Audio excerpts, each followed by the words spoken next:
Doctor Yunus সাহেব, বাবা তুমি রিয়েলিটি মাইনা নাও, বাবা তুমি রিয়েলিটি মাইনা নাও, তুমি রিয়েলিটি মাইনা নাও।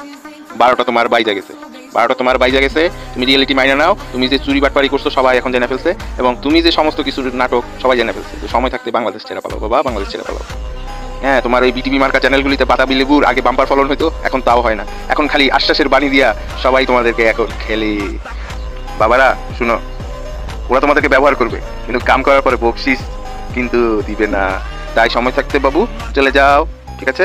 বাঙালিদের শান্তিতে থাকতে চাও, বাঙালিদেরকে শান্তিতে রাখতে যদি চাও, তাহলে বাংলাদেশ ছেড়ে চলে যাও। আর যদি না যাও, বাংলাদেশ ছেড়ে চলে যদি না যাও বাবা, তুমি নিজেই বুঝবা তোমার শেষ পরিণতি কি হবে। আর ওয়ার্নিং না, জাস্ট মানে তোমাকে ইয়া দিচ্ছি একটা, কি বলে এটাকে, পরামর্শ দিলাম যে সময় থাকতে ক্ষমতা ছেড়ে চলে যাও। আর বাঙালির চিনো নাই মামা, এরা হচ্ছে আমরা বাঙালি জাতি যে কি জাতি, বা মা তোমার যদি বুঝাই মামা তুমি বুঝবা না, তুমি বুঝবা না। বাঙালি জাতি সবাই কিন্তু লোভী না মামা, তোমারে এমন মানে এমন সাইজ করবে মামা। তাহলে ওই বুড়া বয়সে তোমার কে বলছে মামা রাজনীতি করতে?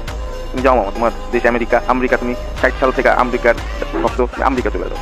বাংলাদেশে নাক গলায় তাই শুনো, বাংলাদেশ নিয়ে নাক গলায় কেউ কিন্তু নাক বাতে যেতে পারেনি। শেষমেশ আমেরিকারে লাগাইছো, বাংলাদেশের পিছনে নাক লাগাইছে। নাকটা থাকে কিনা মামা দেখো। 12টা বাইজা গেছে, 12টা বাইজা গেছে। এই যে বিটিভি চ্যানেলেরা ভালো করে দেখে রাখে আমার চেহারা, আমি কিন্তু বলে দিচ্ছি মামা কিন্তু 12টা বেজে গেছে।